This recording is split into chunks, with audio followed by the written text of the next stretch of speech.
The following is a Joel Michalec production.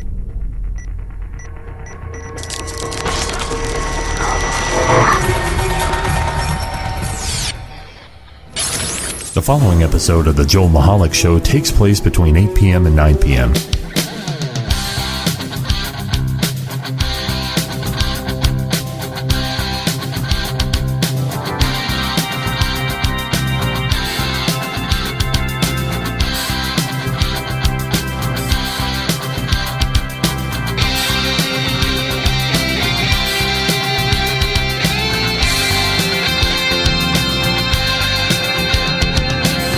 Hello, everybody, and welcome to the Joel Michalec Show featuring the lovely Sharen. And I am Joel Michalec, and over here on the other side of the table is the lovely Sharen. So, welcome to the program. Hi, guys. You can find us on the web at www.jmtalk.net, and you can find us on social media at OMG. I'm going to need to put this up on the wall. I'm going to have to paint this on the wall. Maybe I can get somebody to make vinyl letters for me to put on the wall. So I can just look up there and I can be like, TikTok and Facebook at JM Talk, Instagram and Twitter at JM Talk Radio. There you go. Also send us an email, joelmichalecradio@gmail.com if you so choose to do so. So that's where we're located. Yeah. There are all the little particulars. So, new shows come out on Sunday. Doesn't necessarily mean we're recording on Sunday. And after we wrapped up recording last week's podcast, yes, which we talked about the Gabby Petito case, yes, we found out that there was an update, and it was too late for last week, but that's okay.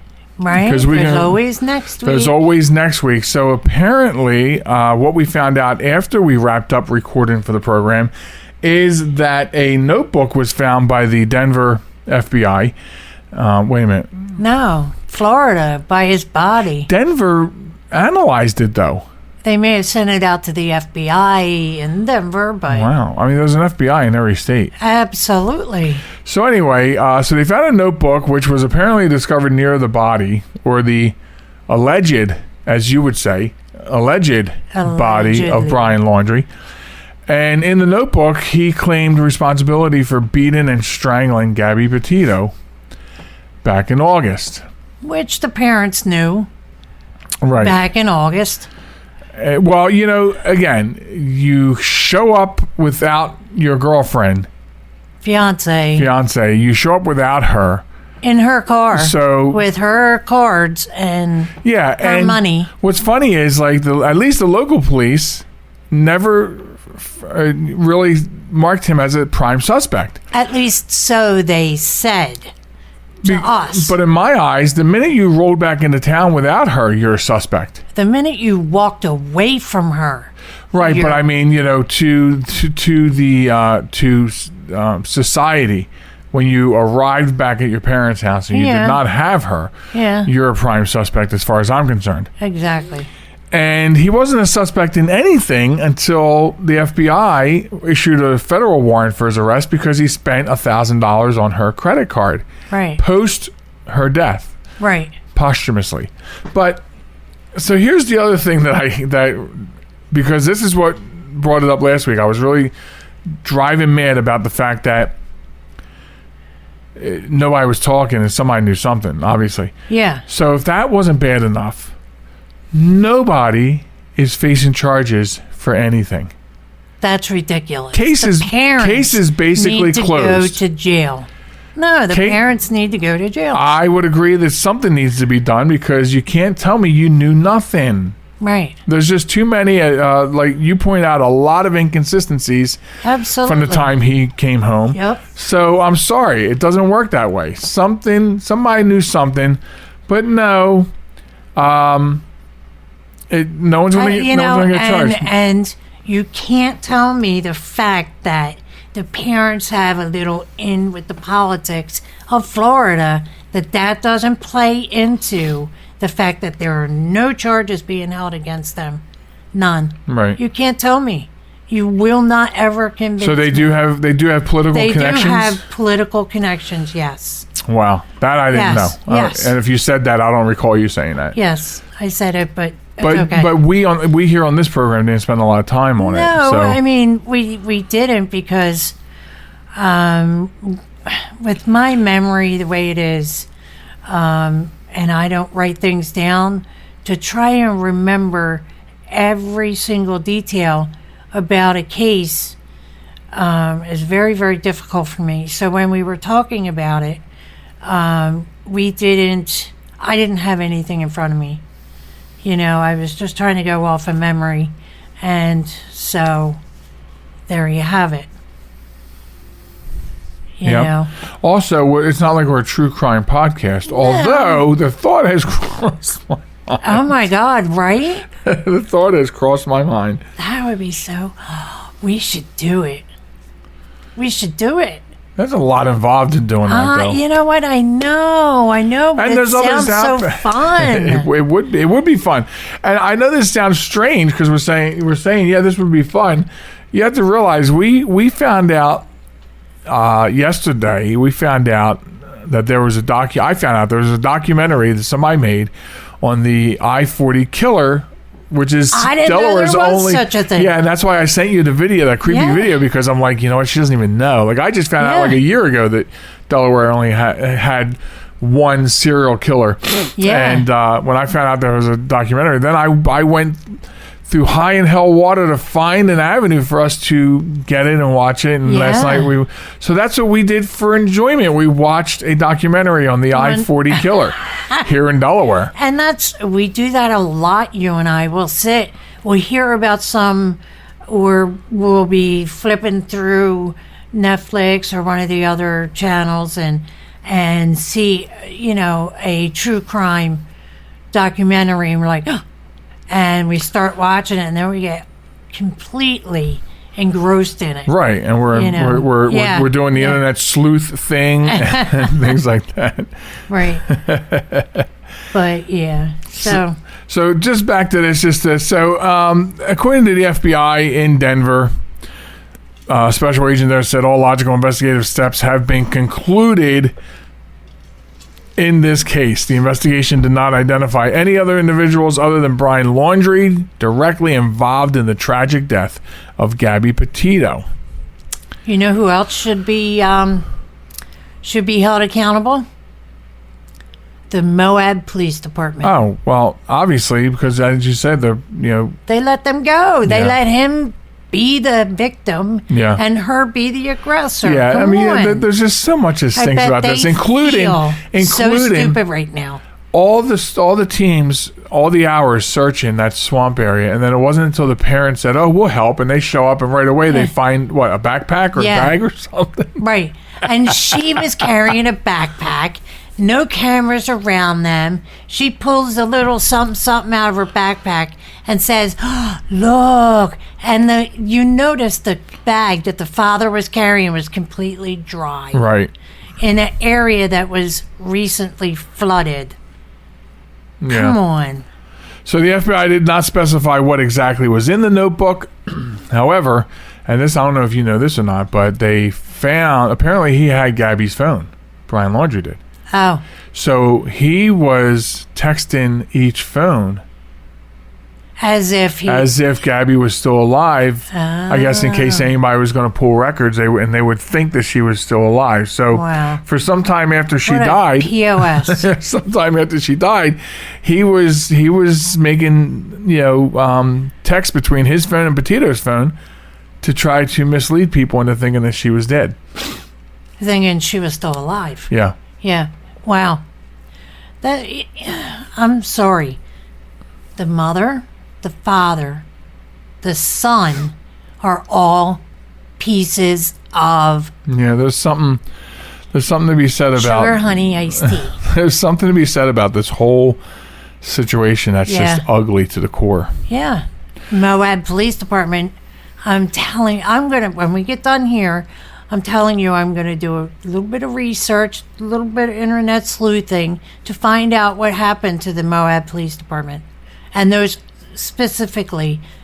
officers that were on that scene that held Gabby Petito accountable for anything that had to do with those two. Because they did. They made her out to be the victim. I mean, her out to be the aggressor. The aggressor. Yeah.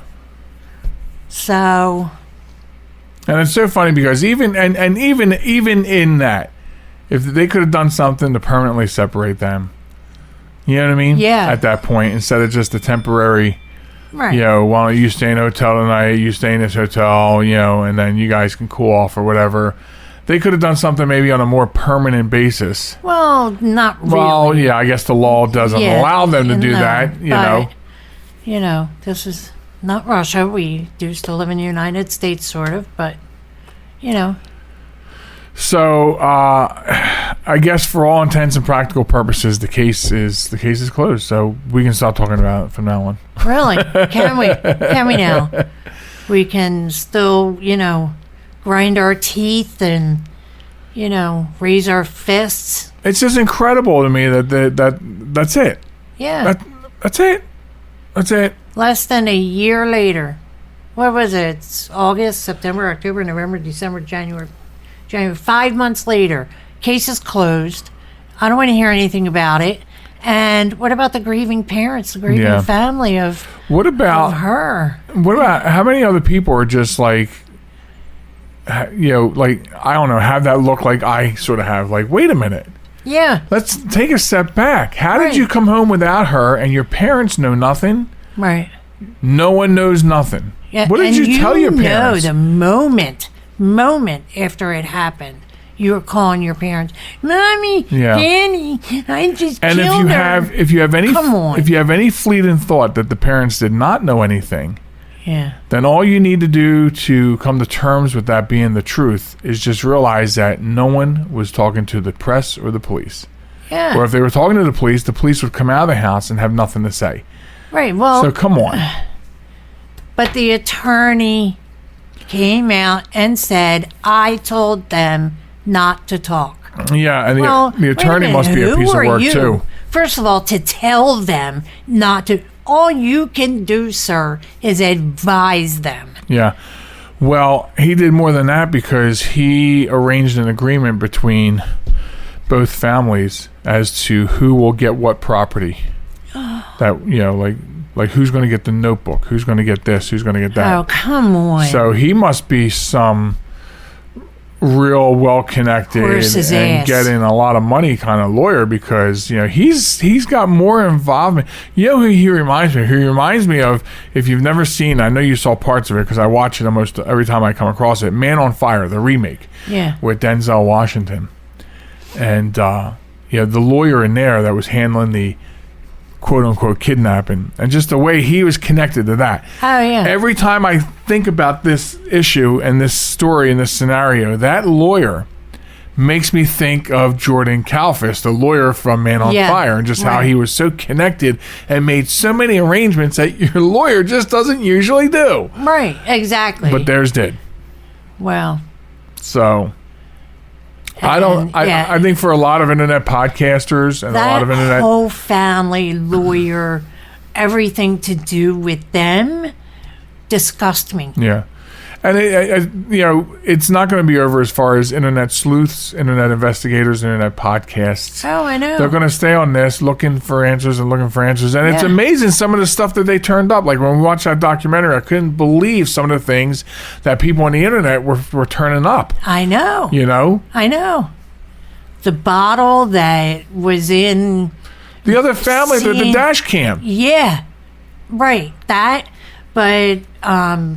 down in Florida, the bottle that was found by these internet sleuthers who went and they were videoing themselves walking through the park, and they found the bottle that was seen in a previous video that Gabby made. It was in their truck. So, come on. Well, apparently the story behind the notebook being found was also... came from somebody from the internet that pointed out that there were several Instagram posts that showed him with a green colored notebook. Mm-hmm. And so apparently the tip-off came to that. So, well, Maybe they had it, didn't pay much attention to it or whatever, but I don't know. No, they said when they found it, quote unquote found it, that they were going to have to dry it out and see what it said. So come on. The whole thing, I'm sorry, is just outright ridiculous. Yeah. And a damn shame. Outright ridiculous. A damn shame for Gabby and her family. Oh, sure. And any other woman or male that goes through this. Yeah. That is, determined missing and then those 2 women that worked in the co-op that Gabby and Brian were at, they were found murdered. So, same area. Yeah, I remember from the documentary. That was not. It was not a big piece of the story, Right, but nevertheless. So, do you think Brian did that? Well, that's the. What do you think? Consensus. What do you think?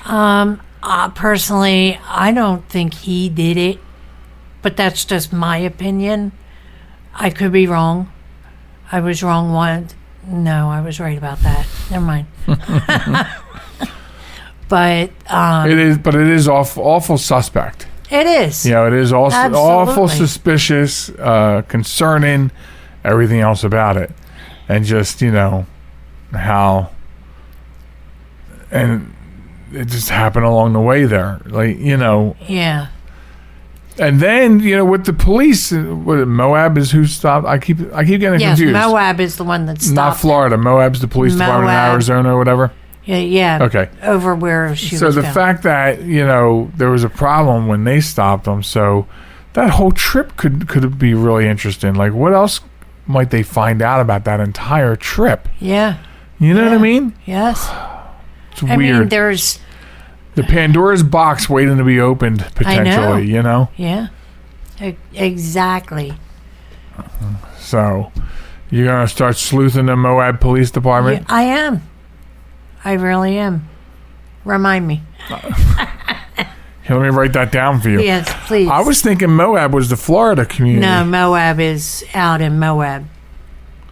Wow. Yes. It's a good thing. And Moab is not in Florida.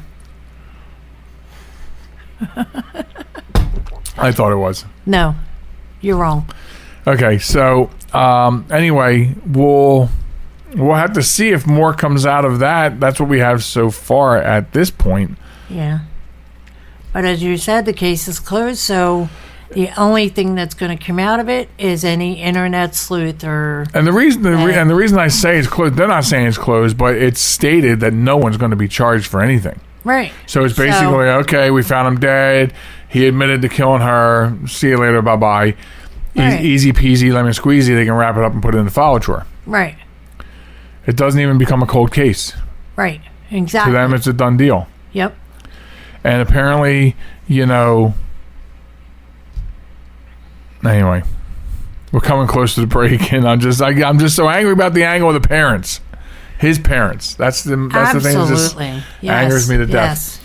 But anyway, so we got Wombat of the Week coming up in the next portion, as well as some other things. And later on, I know I talked about Microsoft last week. I'm going to be talking about Microsoft again this week. And it's not all that good. Plus, can video games help medically with your stress? Don't go anywhere. We'll be back with more coming up after this. This is New York's Super Oldie Station, 920 WON, The Apple, Brooklyn, New York. The following conversation is real. It took place on Tuesday, June 8th of 2004 between a Blonde Star advisor and a subscriber. Blonde Star emergency, this is Steve. Is there an emergency in your vehicle? Oh my god. I've locked myself in my car and the keys are on the outside. Ma'am, oh my god. Ma'am, I need you to calm down. Okay, it's just that the windows are rolled up and I'm starting to sweat. My keys are on the outside. Now, your keys are on the outside of the vehicle? Yes, oh my god. Now, does your car have automatic locks or... Yes. Okay, here's what I need you to do. Take hold of the inside of your door handle there. Are you doing this? The shiny thing. Grab the shiny thing. Okay, I've got it. Okay, now give that a tug. Okay. Did it open? Yes, oh my God, thank you. Okay, now what is that noise? Oh, that's my door alarm. Yeah, but that only happens if the keys are in the ignition, hon. Oh my God. You know what? Your keys are actually in your ignition. Yes. Okay. Oh my God, thank you so much, Blonde Star. That's why we're here. Do you need anything else? Blonde Star. No, that's Always it. on, Thank you so much. because you're always blonde.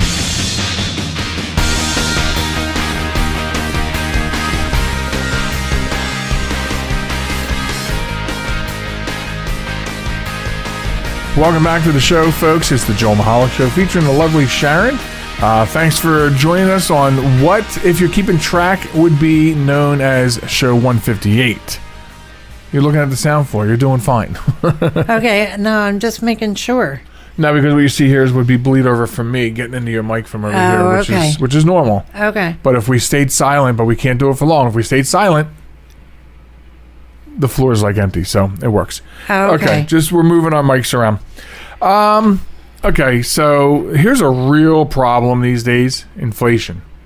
Inflation is a real problem. It's up. The consumer inflation, they said, is up in December because you don't get these numbers right away. 7%, 7 to 8%, and we do see that. Like last week at the grocery store, I wanted to run myself over at some of the prices. I know. And it's ridiculous. Of course, we go to Aldi and Walmart to keep prices down, and we're going to probably have to swing more from the Aldi because you get good. We still got good pricing on meats at the Aldi. Oh yeah. And it's not bad stuff. What just came to my mind? We used to do all Aldi, right? Back when we used to be all Aldi, and we had to go to Walmart for a couple things that Aldi just doesn't have. Was that back when we had the kids, and it was before even grandkids and all that. You might be talking about Save a Lot. No, even that, it doesn't matter. But now it's just me and you, and the way the economy is at this point. We find ourselves having to go back to that. Yeah. When before we found, it was just me and you, so we could, just stop at the store on the way home from work. And was it convenient? No, it wasn't. Was it a kind of expensive? Yes, but it was manageable. Yeah. And now it's not even manageable. So now to get 1 week of groceries is costing us what it used to cost us not too long ago for 2 weeks of groceries. At least. And we're back up to about the 4 to 5 person household grocery expense for 2 people. Yeah. And we don't eat like pigs. It's not even that. Right. It's, what's helping a lot though is our meal planning. Oh, yeah. By the way, that's a really good point. We'll mention it while we're talking about inflation. If you don't meal plan, you really should. So consider this a Joel Michalec Show hack, right? Yeah, Life hack. There you go. Meal planning has saved us money. Really, where we get erratic is when we go, oh, I got to have that. And we do end up buying those extra things. Yeah. But when we sit down and we make a plan of what we're going to have for dinner, lunches are easy. I eat soup. I eat tuna. Right. I'll have tuna and soup, sandwich and soup. My lunches are easy. You never eat lunch. My breakfasts are easy. So it's all the same kind of stuff over and over and over again. It's cheap stuff. But when we plan our meals for dinner, we plan them and then we build the shopping list. Right. Based on that. So we're going and getting targeted items. Right. To make these meals, and it helps control the costs. Oh, it does. It really does.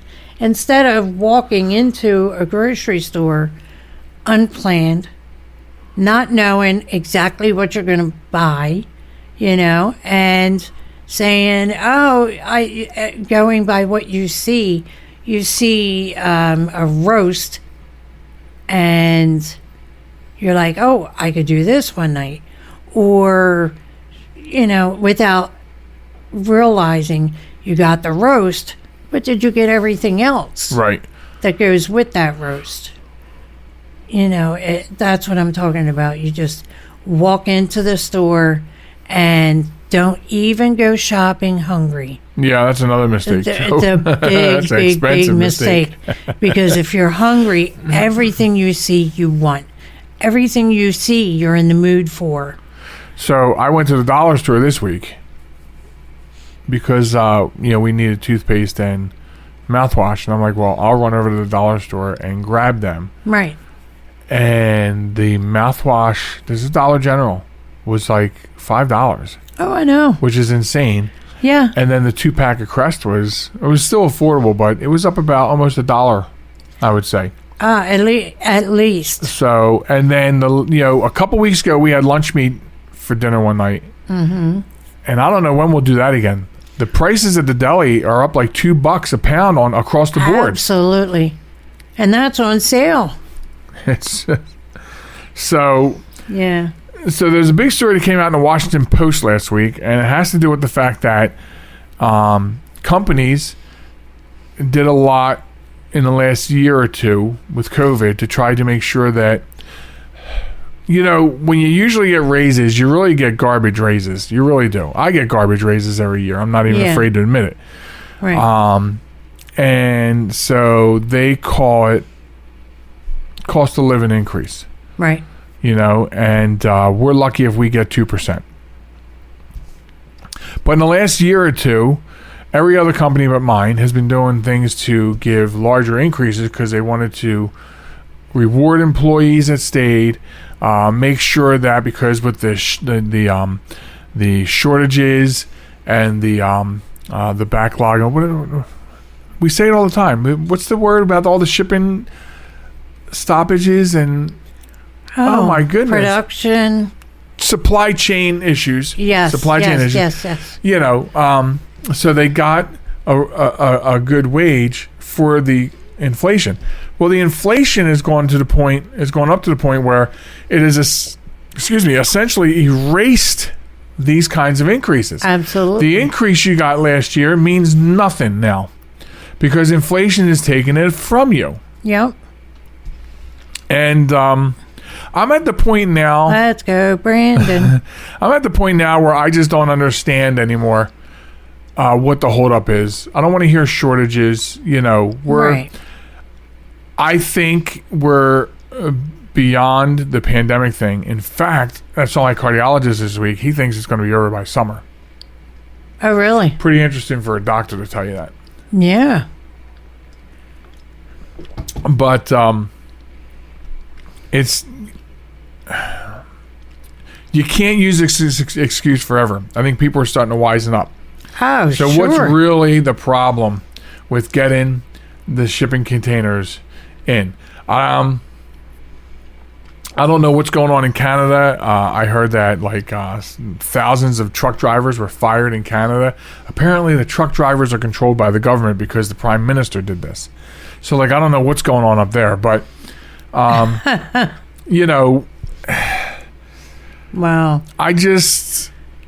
I would love to get real opinions from people, not news stories, not opinion pieces, not podcasts, not TikTok.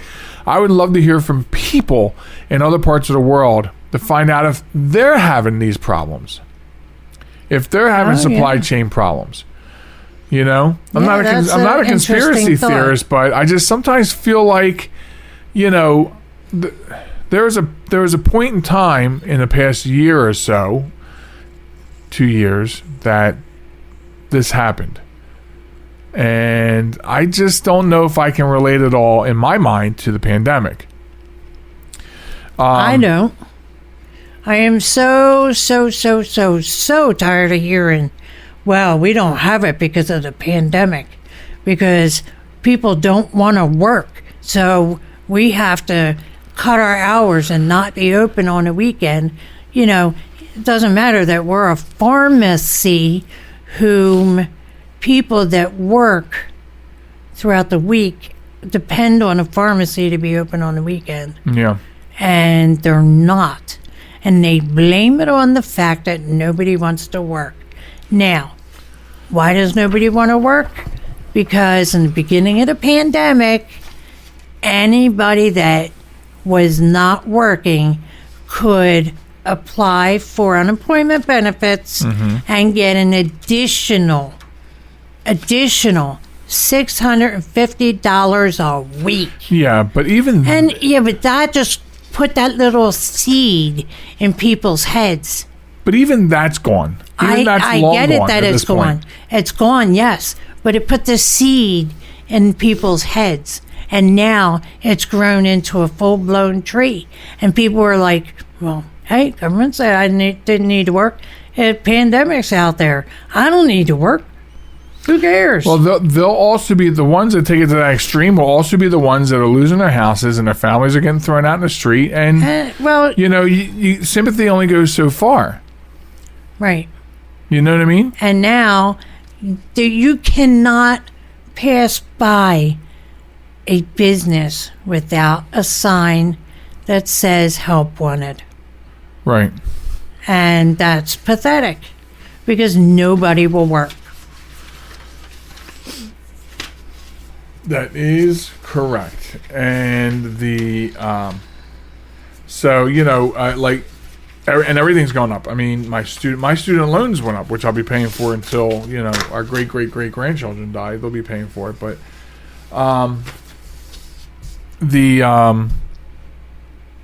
my student loans just went up.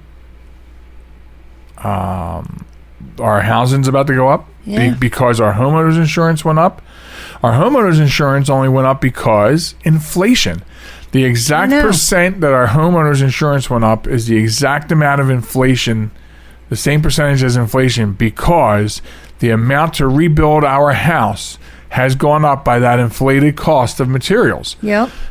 So everything's going up, but how do you... it gets worse to live. Oh, yeah, definitely. Now, here's a story for you. This couple I know, they are building a house, okay? And they are purchasing, building a house from scratch, really nice house. And production of this house halted because there is no lumber. There is the products that they need to continue to build the house has gone dry. So what do? Is it still halted? Yes. Because I work for a construction company. We had a halt for a while, but we're rolling again. Okay, but this was as of last week. Or 2 weeks ago. We were halted for the same reasons, but we're back on. We're moving again. Well, I mean, maybe they'll find that the people constructing their house, And that's the whole thing about the lumber thing. When there was a lumber shortage, they said, why were we seeing videos of truckers at the lumber yards being like, well, there's all the lumber. Yeah. We're just waiting to haul it. Right. Like, why were lumber yards not able to put the lumber on the trucks? I don't understand. Like, there's things that, I'm not a conspiracy theorist, but there are certainly some things that make you go, Right? Exactly. It's ridiculous. This whole situation is ridiculous. Yeah, they were saying, the shipping container problem was well, we can get the ships in, but we don't have any trucks. And then, in the next couple of days, you see people on YouTube and Facebook and TikTok being like, hey, I'm a trucker, and look at this. 65 trucks in a line waiting to be loaded. It's not our problem. Again, don't blame it on us. I always tell you, don't get your news from these sources, but who's going to fake a line of tractor trailers waiting to be hooked up with a container so they can go? Right. How do you fake that? Right. But you notice Walmart gets their stuff, Walmart's got shipping containers. Half their parking lot's blocked off because it's all shipping containers. Wow. Remember that? Yeah. As we were leaving last week. That's true, The whole 2 rows down the end are that. just roped off because it's all shipping containers. Wow. And still, you go in there. They don't have the employees to empty the... I have no idea. Let's see if I can do this without making a lot of floor noise. So, ta-da. Speaking of inflation, Sorry. there's good news everywhere and somewhere. So, billionaire Mark Cuban, I'm not entirely. I don't want to say I'm entirely sure I know what he does. I know he's an influencer through LinkedIn. He's really, then that's where I know him from. I'm not sure what his background is, but so he launched an online low-cost pharmacy that offers affordable generic versions of 100 life-saving medications. His goal is to fundamentally transform how the notoriously confusing and shady the industry operates and to make medications more affordable for all. Now, I looked, very small section for diabetes, and really the only thing that I take would be the metformin. And if I went through there, I would save like $6. So you have to wonder if it's, right. Maybe you should look at his list too. But anyway, so his plan is to have radical transparency in pricing. They charge a standard 15% markup on the manufacturing cost of the medications. Pharmacies typically charge a 100% markup on generic drugs, according to industry experts, with some charging as high as 1,000%. Now, this is a really good example because I'm about to talk to you about a life-saving drug that has been the blunt of a lot of negative news in the past couple years. For example, Cuban's new pharmacy is charging $47 for a life-saving leukemia drug. I forget the name of it. I thought I had the name of it here, but its normal retail price is $9,657 a month. Yes. A month. So that's ridiculous. He may not cover, some of the things I was hoping he. I know. I was hoping he did Jardiance because I have to go out of country to be able to afford Jardiance, Right. And he's not doing any of the insulins. Right. But maybe he's not doing that because most states have passed or are passing laws that are supposed to bring the copay down. Right. But so the CEO of his online pharmacy, Alex Hishmansky, says, "We will do whatever it takes to get affordable pharmaceuticals to patients. The markup on potentially life-saving drugs that people depend on is a problem that cannot be ignored. It is imperative that we take action and help expand access to these medications for those who need them most." The company, they do not take insurance because that would force them to have to work with certain manufacturers that would require increased pricing. Now, if you want to get his drugs, you still have to get a new prescription from your doctor to send to them. They still do take the prescription. They're not just going to give you this stuff. Oh, sure. But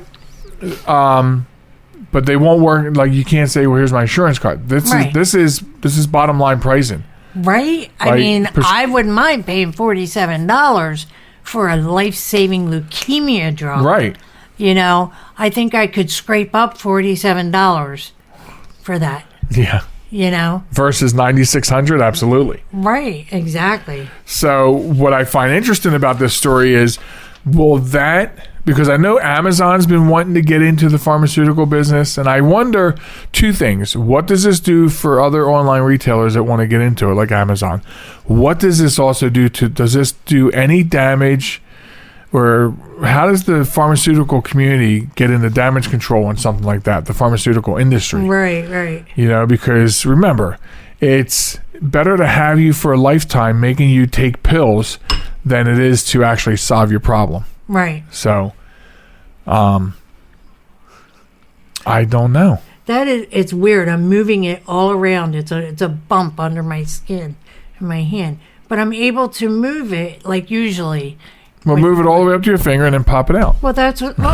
But look, all right. See the bump? It's right there. I see that. Okay. Watch. I'm going to make it come all the way down here. This is probably not interesting to anybody. And look, now it's all the way down there. See? Yeah. I can free move it. But what is it? You should have that checked out.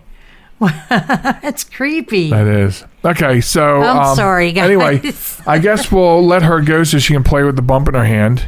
I'm sorry. And when I come back, we're going to talk about video games. Oh, cool. And Microsoft, the two big things when I come back. Did you want to say goodbye? Well, if I'm allowed. Go ahead, say goodbye, Sharen. Goodbye, Sharen. All right, folks, I'm coming back right after this. Hang out. Hi, this is Tara. You're listening to my puppy, so don't go anywhere. He'll be right back. I want to get back to kissing the cheeks of my grandbabies, making Sunday dinner with a house full of family and lots of laughs. COVID-19 has changed how we live and how we feel. But now, there are vaccines. And they are the very first step that let us get back to what we miss most. It's okay to have questions. Is it safe? Should I wait? Now, get the facts. Visit getvaccineanswers.org so you can make an informed decision when vaccines are available to you. Brought to you by the Ad Council. Are you ready for some more Joel Michalec Show? I'd better not. I have what doctors call a little bit of a weight problem. I have the irrefutable proof that the Earth is not flat. Here it is. If the Earth was flat, don't you think cats would be on the edge of it, knocking off? A new episode every Sunday at joelmichalec.com.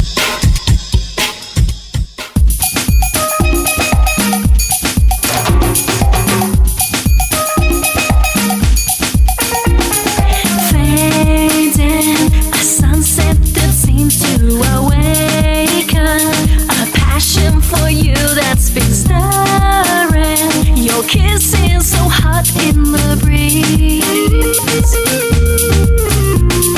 Nighttime falls and I fall deep in your eyes. They sparkle and magic in moonlight. Let's go write our name in the sand. Summertime, time standing still with your hands in mine. Laughing to worries that would all consume us in winter. Summertime feeling is better, so let it shine. Winter creeps in and out of our thinking. Hot summer love quickly melts it. Let's drink to the night that awaits. Summertime, time standing still with your hands in mine. Laughing to worries that would all consume us in winter. Summertime feeling is better, so let it shine. Summertime, we dance to no music, your hands in mine. Stealing the glances of others while teasing from spinning. Then falling on sand, feeling free in the summertime.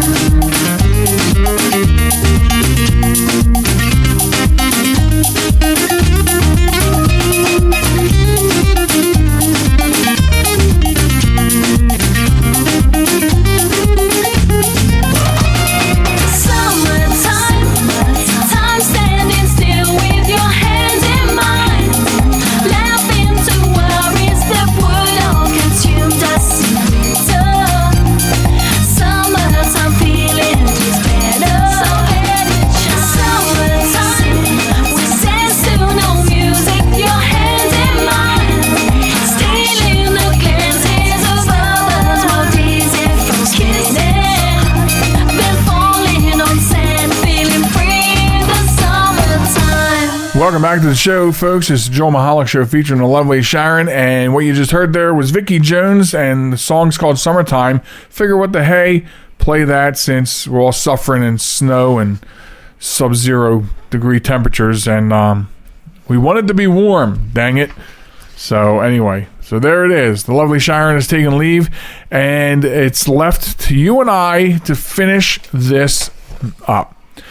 So one of the things I want to talk about was Microsoft. Now, we talked about Microsoft last week in the program purchasing Activision Blizzard and how there's some good points and maybe some bad points. And one of the things I talked about was I felt like it was a little monopolist of Microsoft to do that. You know, just what are they just going to take up as much competition as they can? And I was like, one of the things I was saying was, how much money do they need? How much money does Microsoft need? So I get a call at work this week, and I'm an IT manager, so one of my vendors calls me this week, and he says, we have to talk about Microsoft's new NCEs. Okay. And this has to do with buying and purchasing their software. It's called the New Commerce Experience for Office, NCE. And he said, have you heard anything? Did Microsoft notify you? Did you get an email? I said, I know nothing about this. He goes, well, he said, that's what we're hearing from a lot of our customers, is that Microsoft said they would notify everybody back in July and August of 2021. And they actually, what they're finding out is they did not. And now the big push is on. You have until March 1st to get this all done. So what this is, this new commerce experience is, there's two ways to have an Office 365 subscription. Like, you can still go out and buy the software, but it's become sort of a common practice because Microsoft has at least made affordable options for families and single people to get the Office 365, which, okay, it's a subscription rate each year. But the fact of the matter is, the good thing about that is you always have the latest version. When you buy Office for $200, $300, $400, $500, it will expire as part of the life cycle, predetermined life cycle for Microsoft software. So there's value in doing the Office 365, and we started doing it at work a couple years ago, seeing the value, and I've actually told all my clients that they should, get the family version. It's very affordable, and you will always have the latest version. So they also had a monthly option for businesses. Because with businesses, and especially during the pandemic, the monthly option allows you you're still committed to a year, but the monthly option allows you to pay monthly and add or subtract licenses. So maybe you have to quick add some people, you can add some licenses. The traditional way of buying Office 365 annually is you pay for annually and you're stuck. If you need to add more, and if you need to add more licenses to an annual subscription, it's a pain in the arse, I'm telling you. And you can't subtract. If you buy 30 licenses and you commit to a year, you pay for them annually, guess what? You've got 30 licenses for that year, even if 20 people leave. That's the way it is. So this new NCE for Office says, if you don't go to an annual subscription, you're going to face a 20% hike on your monthly rate to stay monthly. And for Microsoft, they view it as an opportunity to lock customers into longer arrangements, meaning potentially better visibility into revenue and less concern about things churning. So, Microsoft can say that they can at least say, well, we have this many subscriptions, we're getting annual payments, not monthly, and we don't have to worry about changes happening that will affect our revenue. Again, how much money do you need? Let me talk to you a bit about Microsoft. Microsoft is thriving. Its stock is up 46% this year, pushing its market cap past $2.4 trillion, while their revenue growth topped 20% in each of the past 2 quarters. So, again, I say to you, why do you need all this money? And there's a lot of people who are not happy about this. There's a petition at change.org asking the government to please, or for Microsoft to rescind this increase. Microsoft has had meetings with their partners, and they're not moving. They're not being flexible on this at all. And, for me, so we have 10 monthly licenses. So for me, it's not, I don't want to say it's not a big deal, because really it is. I'm with the rest of the IT industry.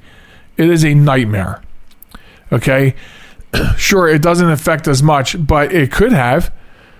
Like most of these companies who are still in pandemic type moving or post coming out of the pandemic trying to figure things out, they need to have that flexibility.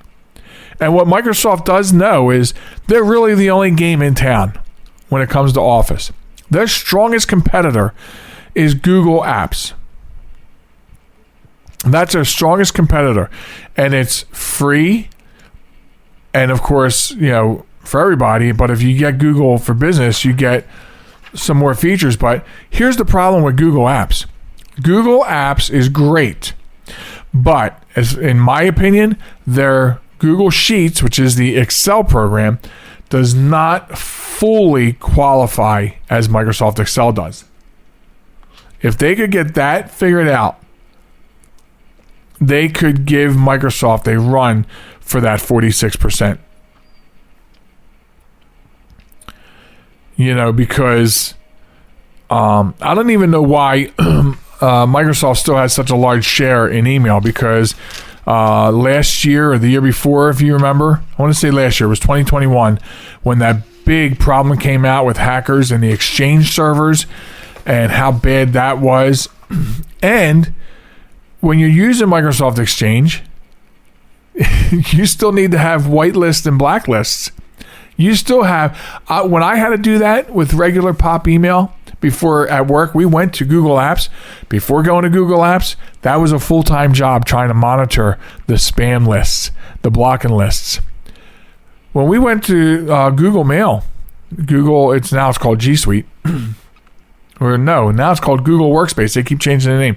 But when we went to them, basically spam control was over. They are the best in the business when it comes to spam blocking. So I think it's a name, but there's certainly other options out there. And I really do wish that Google Apps or somebody, there's other, what about Open Office? Completely free Office program, completely compatible with Microsoft Documents. But they all lack something about the Excel thing. I don't know what it is, algorithms or something, but there should be somebody else in the game. Me, I'm going to have to move these 10 licenses over, and even though my other 30 licenses still have time left on them, I know Microsoft is going to want to redo everything March 1st. It's going to create a nightmare of credits and payments and everything else, because it always does. Nothing you do with Microsoft is easy. Nothing. When it comes to enterprise and working with vendors and trying to get pricing and payments and things worked out, forget it. Never easy. Okay, so moving on. There's Microsoft for you. So there's been some things coming out about video games and health as far as stress relief. So, especially I'm so tired of saying especially in the last year or two, especially during the pandemic, especially last year, especially the last year and change. Be nice to stop saying that soon. Video games have become an increasingly vital form of entertainment for a lot of people, and especially over the last year and change. They're immersive in a way that television and books just aren't. I mean, a lot of people still get entertainment from those avenues, and video games will often engage a part of your brain that ends up just aimlessly scrolling through social media instead of actually relaxing. So, casual gaming is also on the rise. We're not talking about people that get into 10-hour, gaming things, or people that are on there all day. We're talking about there have been a high uptick in people that are just casual gaming. And I guess that would be me, because I don't game a whole lot, but so I guess I'm a casual gamer. But they're saying now that people who play casually may be burning off stress. Instead of making that game a crucial part of their identity, they're just kind of getting on there and they want to lower their stress. Now, according to a recent Nielsen report, more than half of U.S. residents played video games in 2020. And the gaming industry as a whole earned almost $140 billion over the course of the year, which is $20 billion more than 2019. Wow, I'm in the wrong business. But I brought my drink with me this time. So the question becomes, is it a good thing? Okay? Because a lot of people think it's ridiculous. Ridiculous. But apparently there has been some studies that show that aside from other stress relieving activities, people are finding that if they game, they're less stressed. And it's not to say that gaming won't give you stress. Some games will. They do say that first-person shooters and fighting games, or anything with a very challenging difficulty or challenging titles, would not be considered stress relievers. But when you're doing stuff like Stardew Valley, or Alba, a wildlife adventure, or even doing things like Minecraft or Ark, things of those nature, you're just kind of like doing some routine stuff. You're doing it at your pace. You're not rushed into having to make rash decisions. Oh my God, I'm about to die. Someone's going to shoot me. I got to kill them. Whatever. And things like that would be helpful to the stress on the brain. And so according to Wired magazine, what they're saying is just because it feels good doesn't mean it's actually doing anything to improve mental health. However, escape can be a very good thing, and when it's used to avoid confronting problems and processing negative emotions, then that wouldn't be healthy in the long term. So getting involved in, they're going back to getting involved in games that would actually cause stress, or you think it's giving you a temporary injunction of stress. But playing a more calming game allows your brain to ease the stress and maybe allow you to think through some things that you can't think through otherwise because of the stress itself. Just something to think about. So, the results of a 2019 National Institutes of Health study, which found that video games may reduce symptoms associated with depression, while also warning that violent video games may cause spikes in adrenaline, those levels quickly return to baseline, obviously after the player puts the controller down.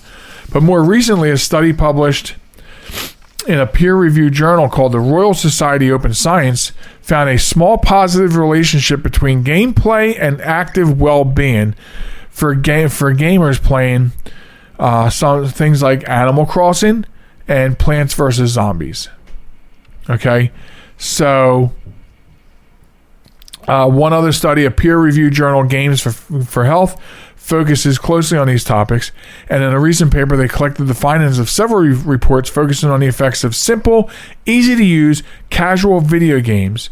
Go back to thinking Plants vs. Zombies. How about Bejeweled 2?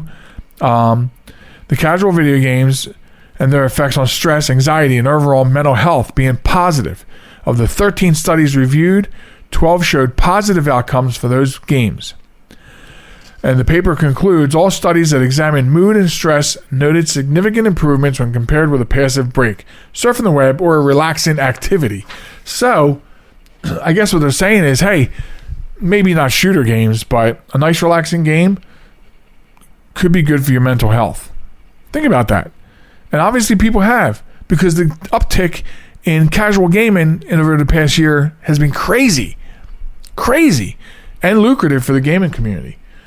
So there you have it. Anyway, so that's going to be about it for this week's show. We did not get to the Wombat of the Week, so I'm sorry about that, but I promise you it's going nowhere. It's nice and secure. We'll have it for you next week on the program. Remember to visit us at www.jmtalk.net. That's the web address. TikTok and Facebook at JM Talk, Instagram and Twitter at JM Talk Radio. Send us a line if you'd like at joelmichalecradio@gmail.com. So until next time, stay warm and be great. because it is cold out there, and we're all thinking of warmer climates and warmer seasons. So be good to one another, and we'll catch you next week here on the program. Goodbye, everybody.